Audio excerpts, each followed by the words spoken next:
अस्सलाम वालेकुम दोस्तों, कीअं आहियो तव्हां सभु। उमेद कयूं था त तव्हां सभु बिल्कुलु ठीकु ठाक ऐं मज़े में हूंदव।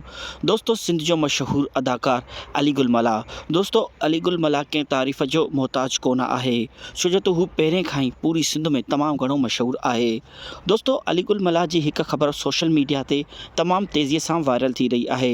दोस्तों, ॿुधायो वञे थो त अली गुल मलाह इमरान हाशमीअ सां हिकु फ़िल्म करे रहियो आहे। दोस्तों, अली गुल मलाह जो ड्रामो इश्क मुर्शिद जे मशहूरीअ खां पोइ हाणे अली गुल मलाह खे हिकु फ़िल्म जी ऑफ़र थी आहे। जी हाँ दोस्तों, इहा ॻाल्हि बिल्कुलु सही आहे त अली गुल मलाह खे इमरान हाशमी सां गॾु हिकु फ़िल्म जी ऑफ़र थी आहे। दोस्तों, जंहिंजो मुआवज़ो ॿुधायो पियो वञे त 20 लख अली गुल मलाह खे ॾिनो वियो आहे।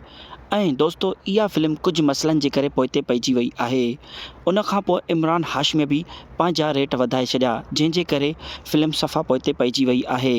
दोस्तों, असां दुआ था कयूं अली गुल मलाह लाइ त अली गुल मलाह ऐं खोड़ सारनि सिंधी अदाकारनि खे मौक़ो मिले ऐं उहे अॻिते अचनि ऐं पूरी सिंध जो नालो रोशन कनि। दोस्तों, ड्रामा सीरियल इश्क मुर्शिद सभु रिकॉर्ड टोड़े छॾिया आहिनि ऐं हू पूरी दुनिया में तमामु घणो मशहूरु थी वियो आहे।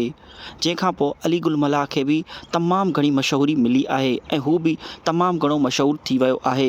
दोस्तों, अली गुल मलाह इन ड्रामे जे बारे में कुझु ॻाल्हियूं शेयर कयूं। दोस्तों, अली गुल मलाह जो चवणु हो त हिन ड्रामे में मूंखे 2 ऐं 3 क्लिपियूं ई ॾिनियूं वयूं हुयूं। उहे क्लिपियूं जॾहिं सिंधियुनि वटि आयूं ऐं उहे सोशल मीडिया ते तमामु घणियूं सिंधियुनि वायरल कयूं, जंहिंखां पोइ सभिनी ॾिठो त अली गुल मलाह जी फ़ैन फॉलोइंग तमामु घणी आहे।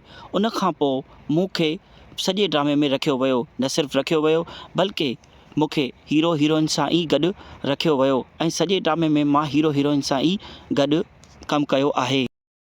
वो ऐसे हैं कि इतना उन्होंने हमें प्यार दिया है, ख़ास करके सिंध के लोगों ने अपने आर्टिस्टों को। दौर है सोशल मीडिया का, तो हमारे अपने लोगों ने देखा कि मैं बड़ी स्क्रीन पे आया हूँ इश्क मुर्शिद के हवाले से जो ड्रामा था, तो उन्होंने इतना शेयर किया कि उन लोगों को ये महसूस हुआ कि इनके फॉलोअर बहुत ज़्यादा हैं। तो उन वजह से मुझे उन्होंने तकरीबन पूरे ड्रामे में रखा। मैं कुछ किस्तों में था, शुरुआती किस्तों में, उसके बाद में नहीं था। फिर उनकी मोहब्बत की वजह से, अपनों की मोहब्बत की वजह से मैं पूरी किस्तों में आ गया।